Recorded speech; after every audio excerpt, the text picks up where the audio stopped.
আসসালামু আলাইকুম। Health spy গডিতে সবাইকে স্বাগত। আমরা জানি লেবুর উপকারিতার কথা, কিন্তু হয়তো অনেকে জানেন, হয়তো অনেকে জানেন না। লেবু পাতা দিয়ে চুলের যত্ন করা যায়। লেবু পাতায় থাকা 4টি উপকারিতা মিলে চুলের যত্নে। নাম্বার 1, ভিটামিন সি কোলাজিন তৈরিতে সাহায্য করে। কোলাজিন চুল বৃদ্ধিতে দারুণ সহায়ক। লেবুতে থাকা প্রাকৃতিক ছত্রাক খুশকি প্রতিরোধে বিরাট ভূমিকা রাখে।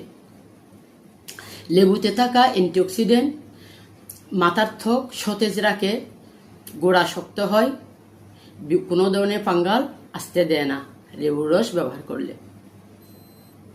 লেবু পাতা চুল থেকে অতিরিক্ত তেল শুষে নেয়, ফলে চুল মসৃণ হয়, চকচক করে চুল। এবার তো জানলাম উপকারিতার কথা, এখন আমরা জেনে নিই কিভাবে ব্যবহার করব। লেবুর পাতা ছেঁচে তেঁতুলে রস বের করে নারকেল তেলের সাথে মিশিয়ে মাথায় গোড়ায় লাগিয়ে মেসেজ করলে ভালো ফল পাওয়া যায়।